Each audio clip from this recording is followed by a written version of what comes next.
네, 오늘 말씀 주제를 같이 한번 읽어볼까요? 같이 한번 읽겠습니다. 시작.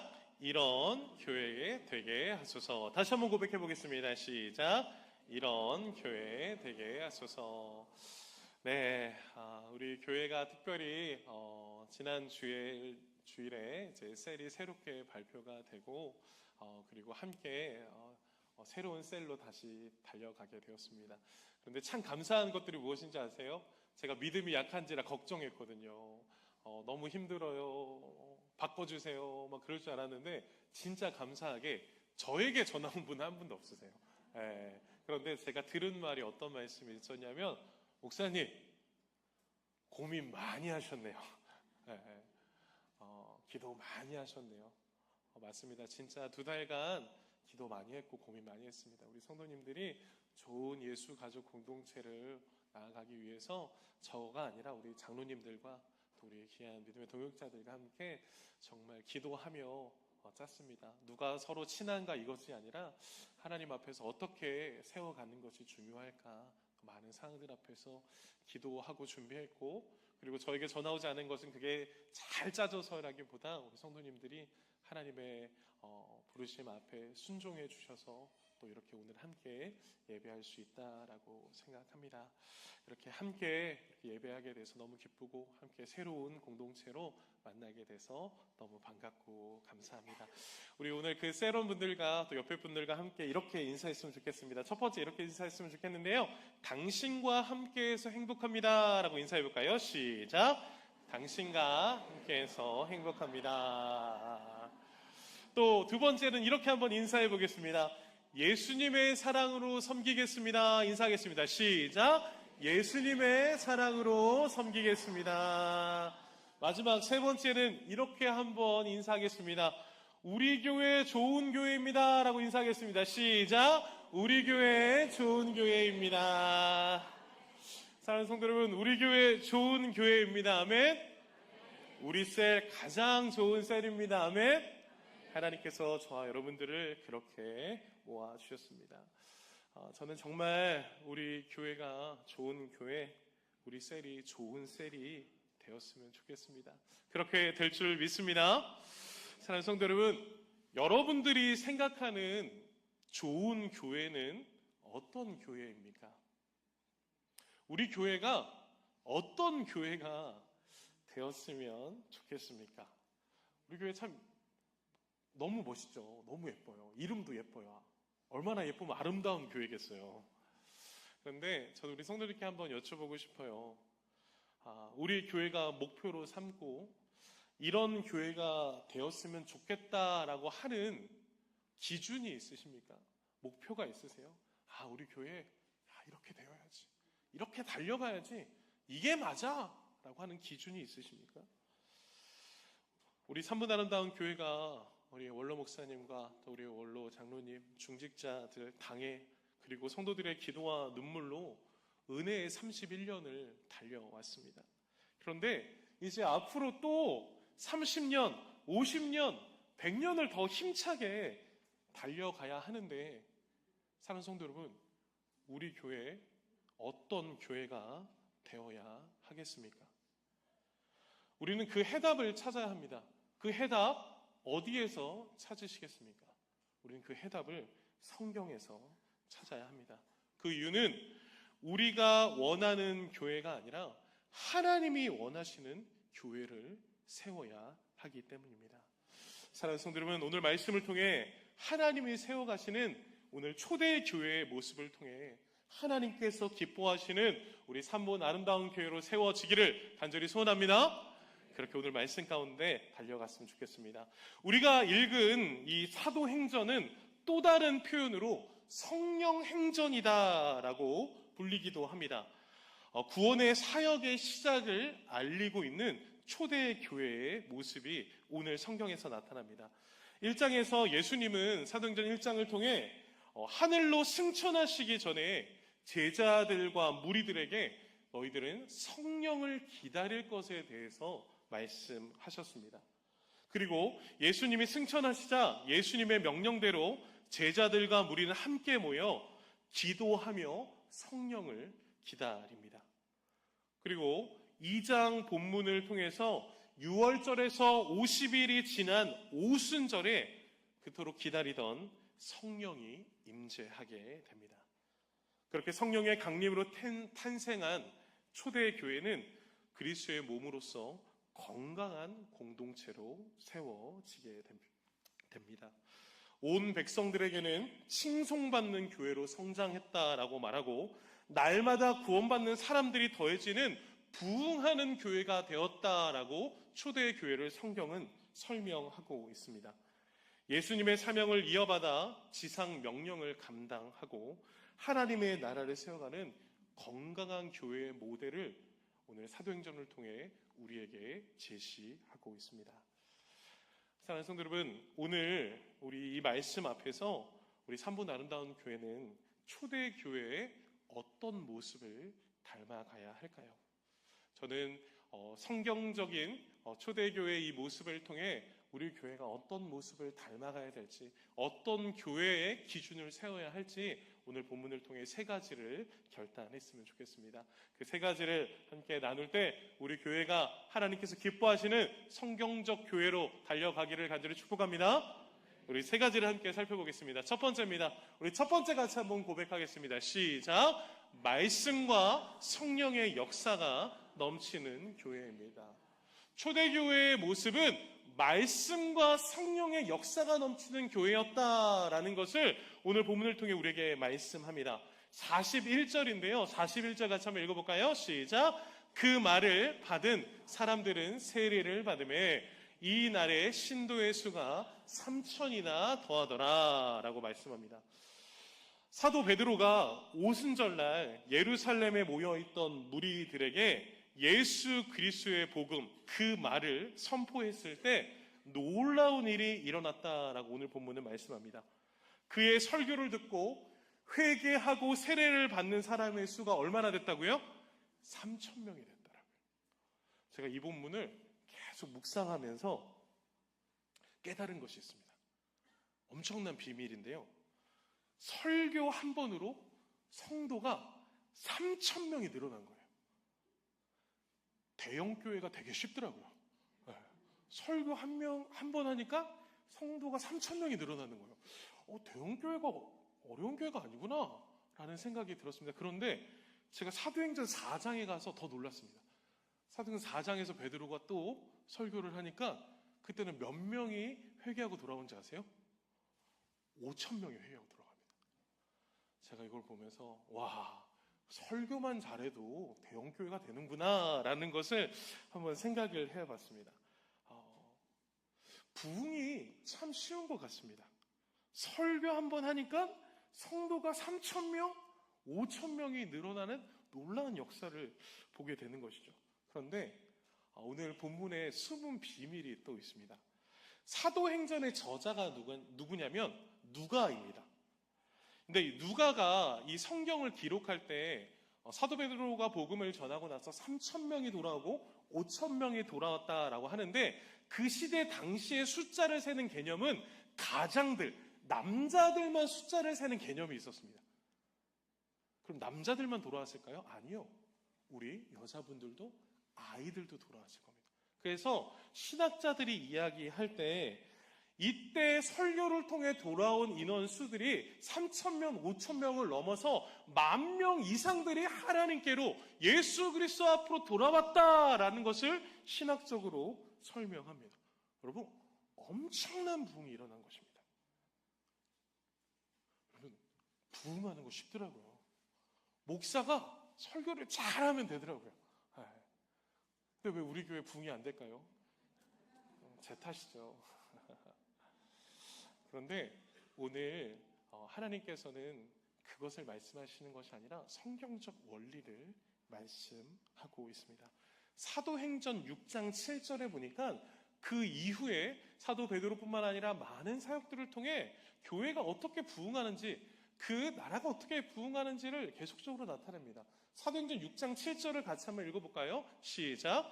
하나님의 말씀이 점점 왕성하여 예루살렘에 있는 제자의 수가 더 심히 많아지고 허다한 제사장의 무리도 이 도에 복종하니라. 아멘.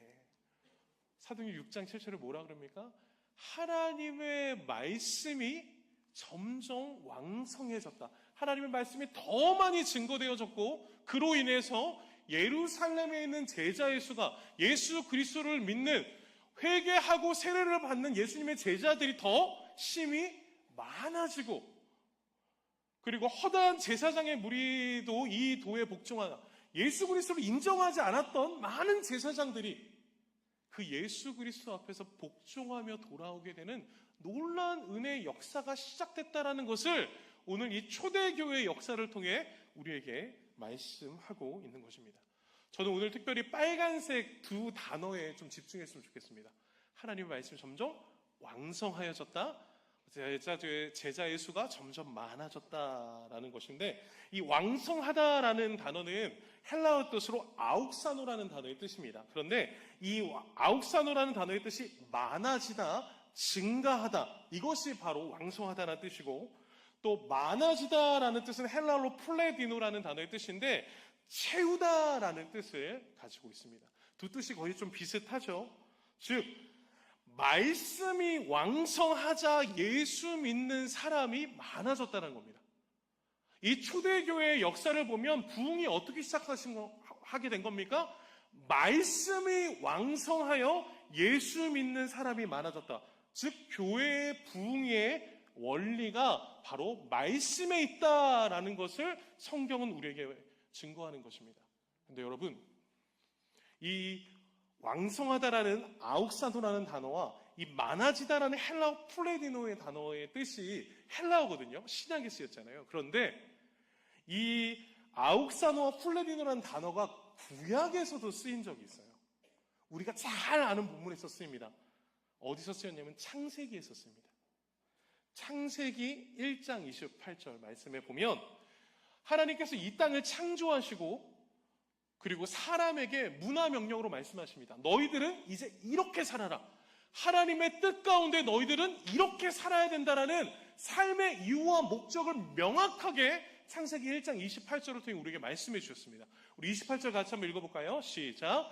하나님이 그들에게 복을 주시며 하나님이 그들에게 이르시되 생육하고 번성하여 땅에 충만하라. 땅을 정복하라. 바다의 물고기와 하늘의 새와 땅에 움직이는 모든 생물을 다스리라 하시니라. 하나님께서 이 땅을 창조하시고 모든 피조물들을 우리에게 맡기시며 너희들은 하나님의 뜻에 따라 이 땅을 다스릴 것에 대해서 명령하십니다. 그런데 여기서 우리에게 중요한 사명 중에 하나가 바로 무엇이냐면 같이 한번 고백해 볼까요? 생육하고 번성하라. 생육하고 번성하라라고 하는 이 히브리어를 해석하기 위해서 어떤 단어가 쓰여졌냐면 우리가 조금 전에 읽은 아욱사노라는 단어와 플레디노라는 단어를 통해서 생육하고 번성하다는 단어를 똑같이 해석할 수 있는 거예요. 즉 창세기 1장 28절에 우리에게 말씀하신 생육하고 번성하다는 뜻이 사도행전 시대에 나타낸 초대교회를 통해 말씀이 왕성해지고 제자의 수가 많아졌다고 하는 것을 동일한 의미로 영적 의미로 나타내고 있다라는 것입니다. 즉 하나님께서는 인류를 창조하시고 사람에게 명령하셨습니다. 생육하고 번성할 것을. 이는 양적인 증가를 넘어서 오늘 사도행전 시대에 하나님의 말씀이 흥황하여 제자들의 수가 많아졌다는 영적인 의미와 연결되고 있다는 것입니다. 즉 오늘 초대교회의 부흥은 그리스도 안에서 하나님의 말씀이 인류의 본 목적을 성취하고 있는 영적 부흥이 창세기를 통해 창조했던 하나님의 영적 부흥이 사도행전 시대의 교회를 통해서 일어나고 있음을 우리는 기억하셔야 되는 것입니다. 우리는 교회의 부흥, 사람이 많아지는 것이지 아니요. 교회의 부흥은 숫자의 부흥을 넘어서서 영적인 부흥을 이야기합니다.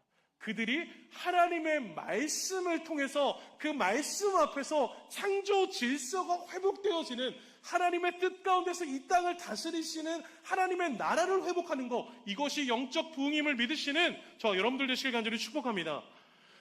우리가 집중해야 될 것은, 우리가 오늘 말씀을 통해 바라봐야 될 것은 베드로의 뛰어난 연설 능력 때문에가 아니라 교회가 부흥한 이유는 성령께서 그의 말씀에 역사하셔서 사람들의 마음을 움직이신 성령의 역사가 바로 부흥이다라는 것을 우리는 바라보게 됩니다. 그래서 오늘 본문 41절에 보면 그 말씀, 하나님의 말씀으로 시작해서 사도 베드로를 통해 이 땅에 죽어가는 영혼들이 3,000명이나 5,000명이나 10,000명이 넘는 인원이 하나님께로 돌아왔다는 놀라운 성령의 역사이다라는 것을 알게 됩니다.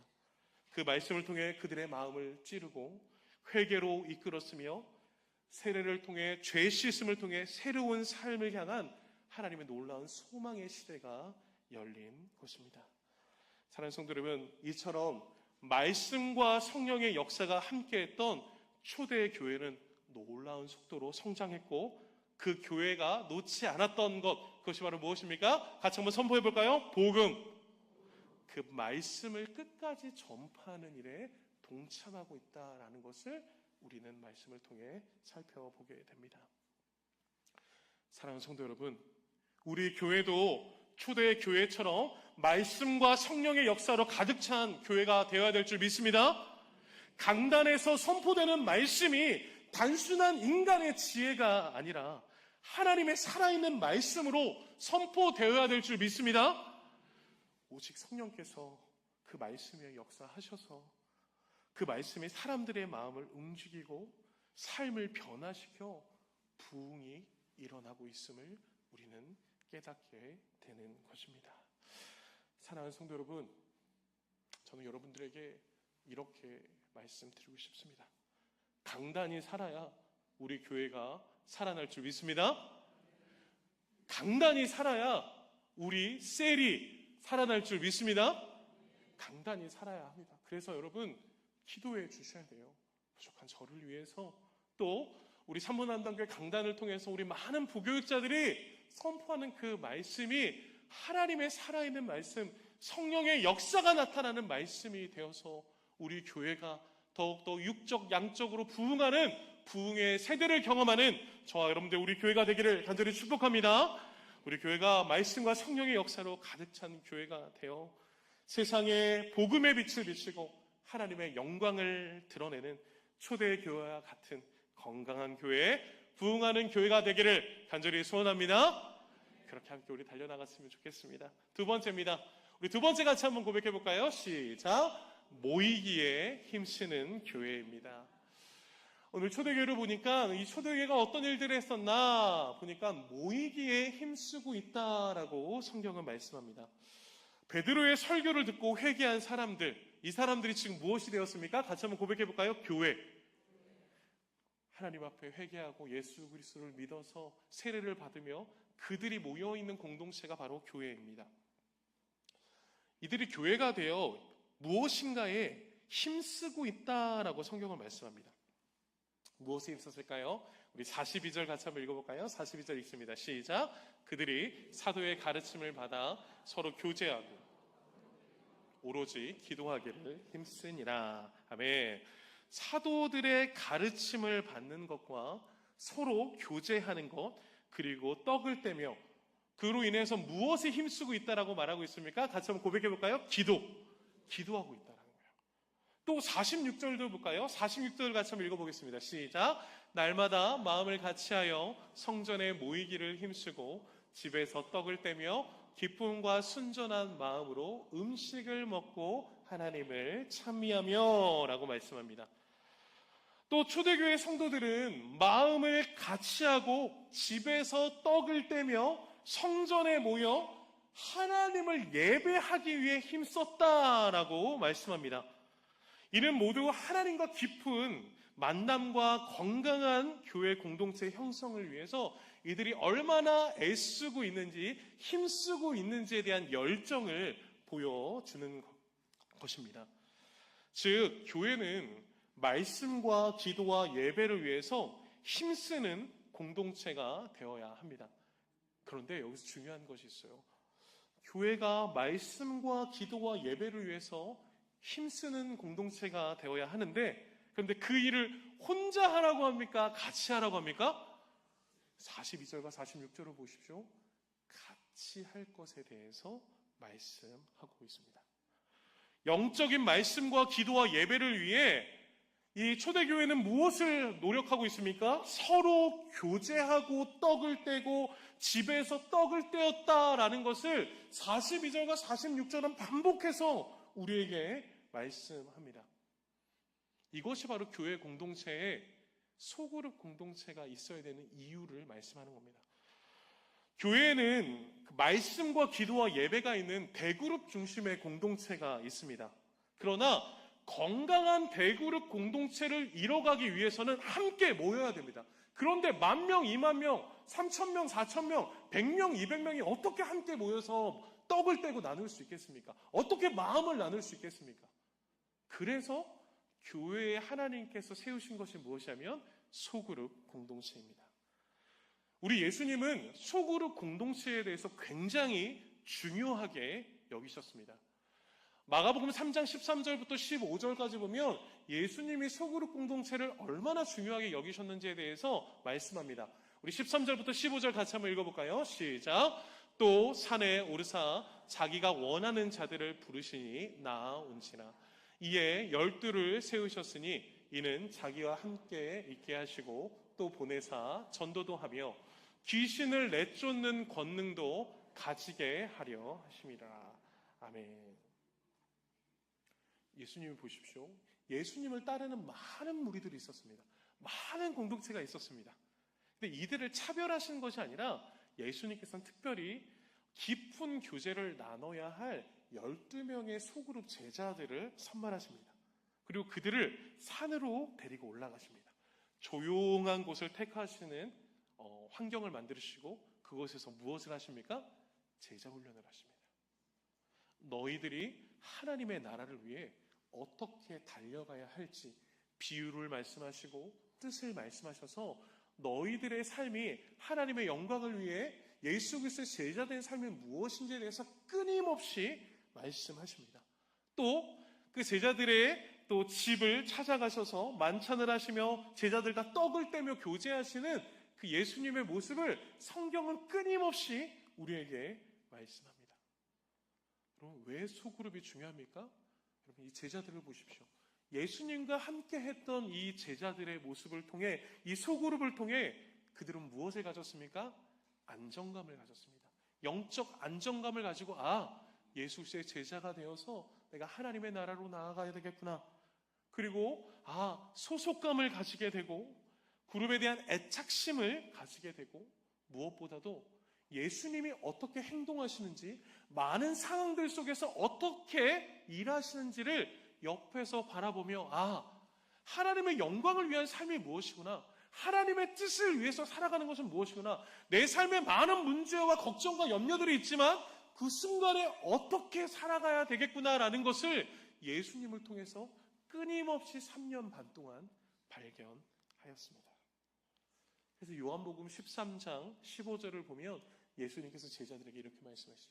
우리 같이 한번 고백해 볼까요? 시작. 내가 너희에게 행한 것 같이 너희도 행하게 하려 하여 본을 보였노라. 예수님께서 제자들에게 무엇을 보이셨다라고요? 본을 보이셨다라는 거예요. 예수님은 제자들에게 좋은 모델이 되셨습니다. 하나님의 영광을 위해, 하나님의 나라를 위해, 하나님의 뜻을 위해 어떻게 살아가야 되는지 입으로 말씀만 하신 것이 아니라 삶으로 직접 보여주시고 정말 이 땅을 어떻게 사랑하시는지 십자가에 못 박혀 죽으시면서까지 그 사랑을 확증해 보여주셨습니다. 예수님은 제자들과 소그룹 관계를 통해 본이 되어주셨고 그로 인해서 그 예수님의 본의 모습을 보고 제자들은 예수님을 따르는 인생을 살기로 결정한 것입니다.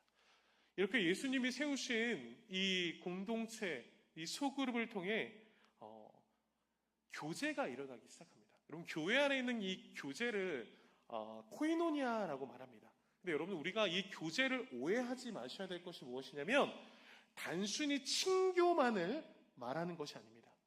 이 코이노니아라고 하는 이 교제는 놀라운 영적인 힘을 가지고 있습니다. 예루살렘 초대교회가 날마다 성전에 모이기를 힘쓰고 집에서 떡을 떼고 음식을 나누어 먹으며 소그룹을 세우자 예수님이 세우셨던 그 소그룹 공동체가 사도행전 시대에 초대교회에 나타나자 여러분 어떤 일들이 일어난지 아십니까? 오늘 보면 44절과 45절을 같이 한번 읽어볼까요? 같이 읽습니다. 시작. 믿는 사람이 다 함께 있어 모든 물건을 서로 통용하고 또 재산과 소유를 팔아 각 사람의 필요를 따라 나눠주며 라고 말씀합니다. 여러분 초대교회의 모습이 어떤 모습이었다라고요? 서로의 물건을 서로 통용했다라는 것은 공통으로 사용했다는 뜻입니다. 여러분 생각을 해보세요. 집에 있는 가족들도 네 물건 내 물건 가지고 싸웁니다. 이거 내 건데? 아니야 이거 내 건데? 우리 성도님들 표정은 안 그러신 것 같아요. 근데 저희 집은 가끔 그래요. 우리 예인이랑 예한이가 막 이렇게 하다 보면 이거 내 건데? 이거 내 숟갈인데? 이거 내 컵인데? 아빠가 좀 쓰면 어때? 아닌데 이거 내 건데? 아이들이니까 뭐 그럴 수 있다. 그런데 생각해보면 가족 공동체 안에서도 서로의 물건을 서로 나눈다라는 게 쉽지 않습니다. 그런데 초대교회의 모습을 보십시오. 믿는 사람이 다 함께 모여서 서로를 위해서 물건을 함께 나눠 쓰는 사랑의 공동체. 45절을 보십시오. 재산과 소유를 팔아 각 사람의 필요를 따라 나눠줬다. 가난하고 연약하고 부족한 자들을 멸시하는 것이 아니라 세상은 그렇게 말하잖아요. 돈 없어? 그럼 빠져. 돈 있는 사람들끼리 모이자. 있는 사람들끼리 모이자. 아니요. 초대교회 모습은 그렇게 말하지 않아요. 자신의 재산과 소유를 팔아 각 사람들의 필요를 나눠주는 정말 예수 그리스도의 사랑이 넘치는 사랑의 공동체가 되었다라는 거예요. 혈육과의 관계에서도 이루지 못할 놀라운 사랑의 공동체가 회복되어졌다라는 거예요. 무엇을 통해요?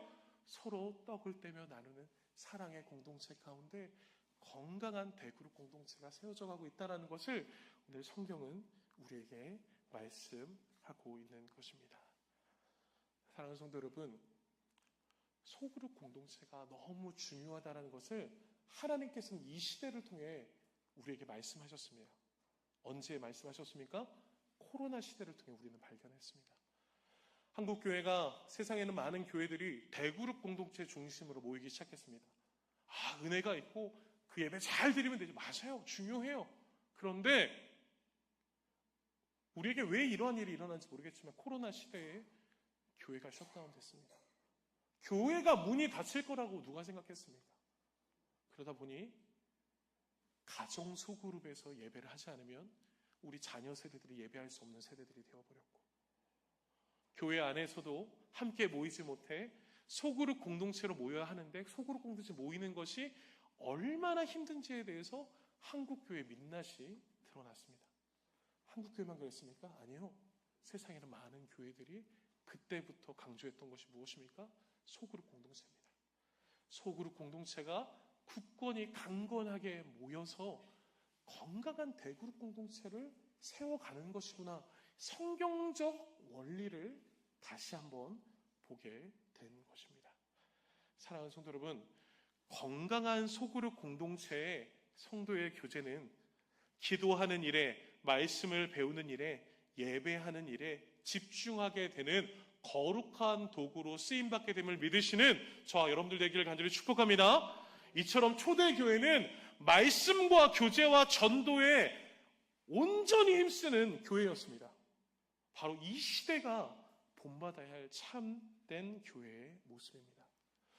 오늘날 시대를 보면 예배만 드리고 흩어지는 교회, 그냥 나는 사람들과 교제하기 싫어, 나는 사람들과 밥 먹기도 싫어, 나는 주일 예배만 딱 드리고 내 뜻대로 내 계획대로 살았으면 좋겠어 라고 말하는 거, 그래도 예배 드리는 거 너무 귀하시죠. 그러나 성도들 사이에 교제가 없는 교회는 참된 교회의 모습이라고 말할 수 없습니다.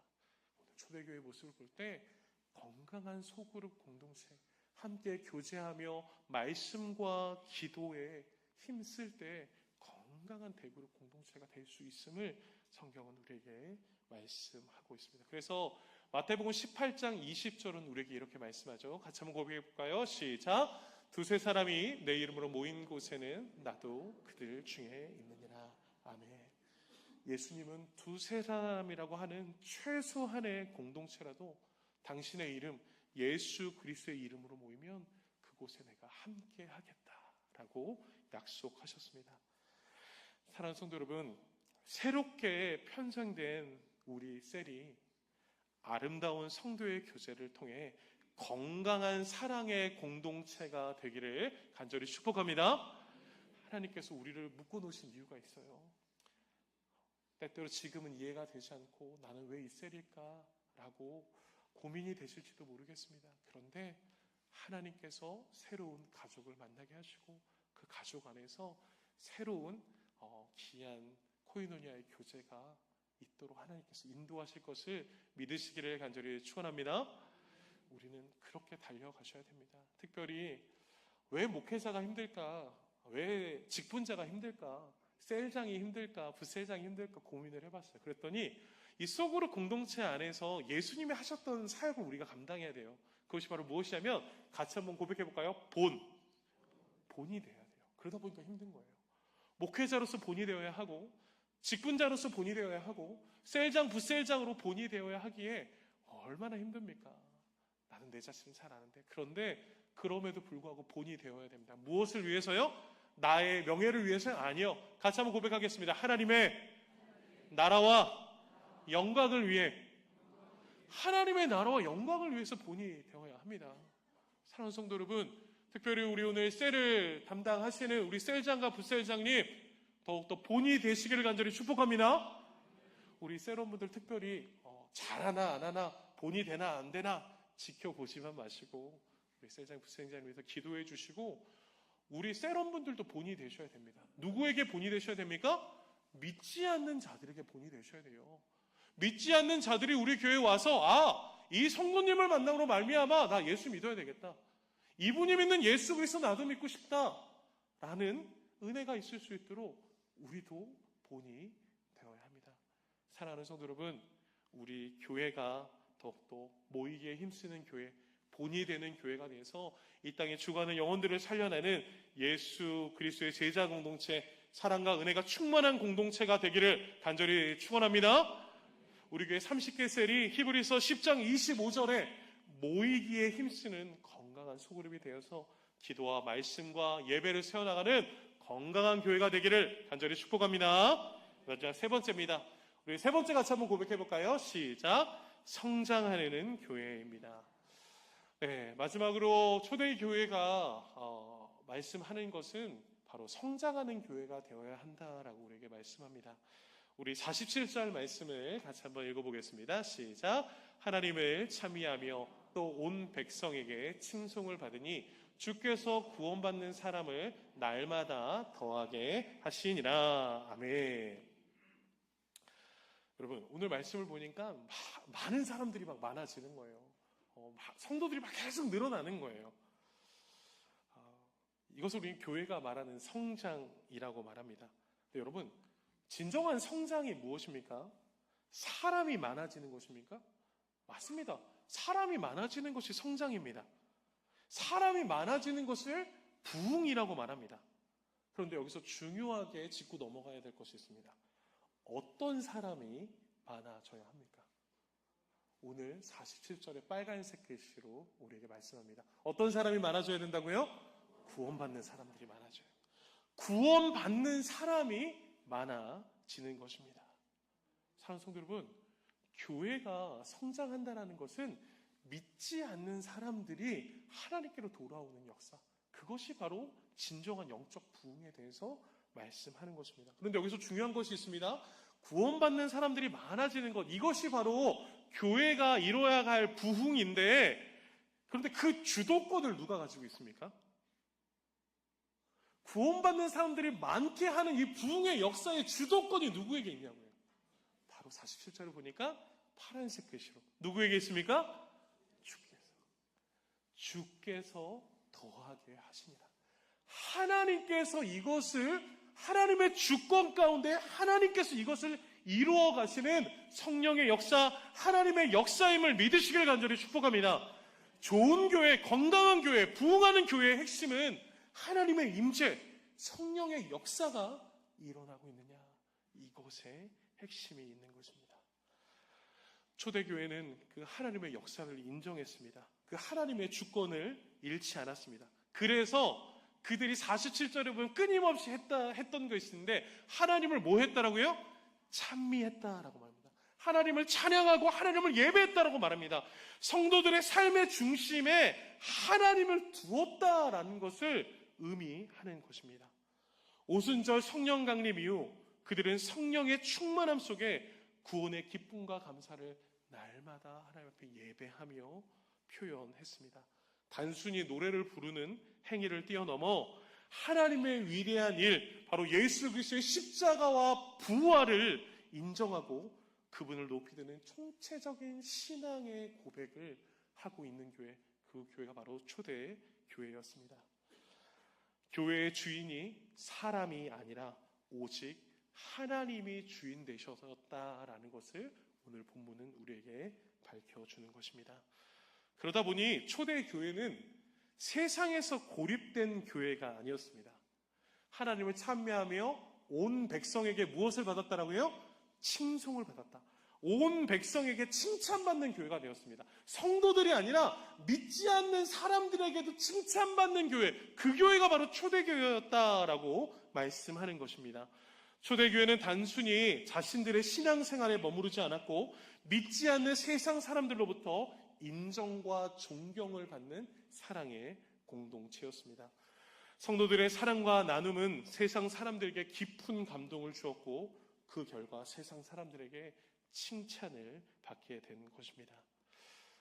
사랑하는 성도 여러분, 교회의 진정한 힘은 건물이나 숫자에 있는 것이 아닙니다. 바로 예수님의 사랑의 실천을 통해 세상에 보여주는 선한 영향력, 그것이 바로 교회가 가지고 있는 진정한 힘입니다.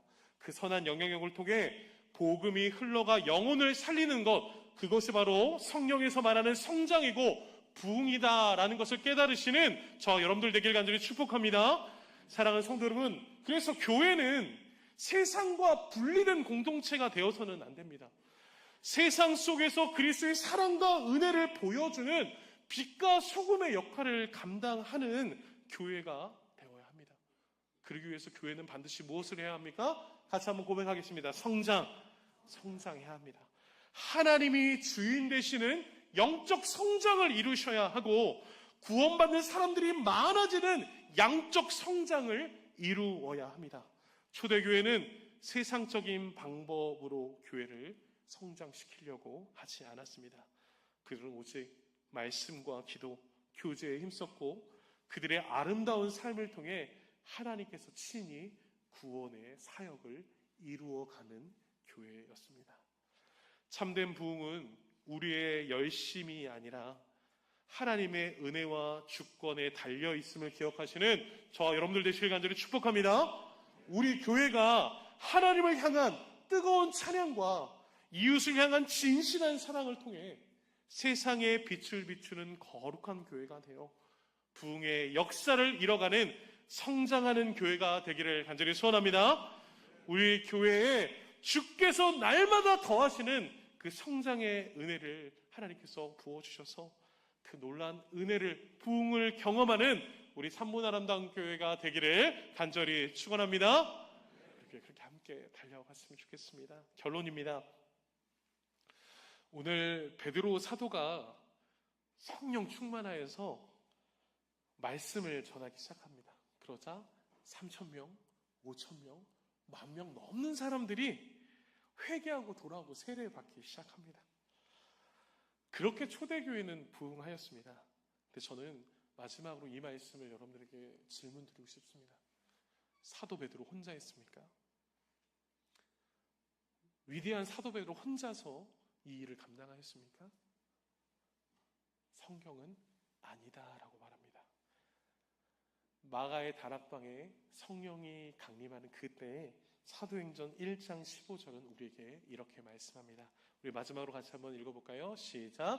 모인 무리의 수가 약 120명이나 되더라.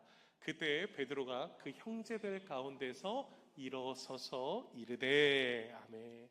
마가의 다락방에 성령이 강림하실 때 120명이라고 하는 예수님의 제자들과 무리가 그곳에 함께 있었고 함께 성령 충만하였다라고 성경은 말씀합니다. 사도 베드로 혼자서 그 일을 한 것이 아니라 그들이 120명이 함께 예루살렘의 초대 교회를 세워간 것입니다. 함께 기도했고 함께 말씀 앞에 훈련받으며 함께 떡을 떼며 섬기며 아름다운 교회 공동체를 세워갔습니다. 사랑하는 성도 여러분, 우리 3분 아름다운 교회가 오늘 이 말씀 앞에 바로 서서 말씀과 성령의 역사가 넘치는 교회, 하나님께 모이기를 힘쓰는 교회, 주께서 더하시는 성장하는 교회가 되도록 성령 충만하시는 저와 여러분들 되시길 간절히 축원합니다. 부족한 저 목사 혼자 바라보지 마시고 목사님이 알아서 하시겠지. 아니요, 저에게는 그런 능력이 없습니다. 하나님이 하셔야 됩니다. 하나님이 하실 수 있도록 저를 부르신 것이 아니라 저와 여러분들을 부르신 줄 믿습니다. 그렇게 직분자들을 세우셨고 당회를 세우셨고 그리고 셀장과 부셀장을 세우셨고 여러분 한 분 한 분을 모으셔서 하나님께서는 이 거룩한 하나님의 나라의 일을 감당하기를 원하십니다. 사랑하는 성도 여러분, 이 일에 쓰임받는 저와 여러분들의 삶이 되기를 간절히 축복합니다. 저는 오늘 말씀을 정리하면서 목사님, 그래서 목사님 어떤 교회를 세워가고 싶으세요? 제가 목회자가 되면서 제가 세운 목회 철학이 있습니다. 하나님 앞에서 이런 교회 세워가야지라는 부분인데 제가 여러분들에게 이 마음을 마지막으로 나누고 기도했으면 좋겠습니다. 우리 교회 어떻게 달려갔으면 좋겠습니까? 저에게 물으신다면 저는 우리 교회 이렇게 달려갔으면 좋겠습니다. 우리 같이 한번 마지막으로 고백해볼까요? 시작! 빠르게 보다는 바르게, 크게 보다는 건강하게. 그래서 옆에 분들에게 한번 이렇게 고백해볼까요? 시작! 빠르게 보다는 바르게, 크게 보다는 건강하게. 그렇게 세워져가는 우리 교회가 되길 간절히 축복합니다. 빠르게가 아니라 하나님 앞에서 바르게, 크게, 중요하죠. 그러나 그것보다는 더 건강하게 하나님의 뜻을 이루어가는 우리 삼문 아름다운 교회가 되기를 간절히 축복합니다.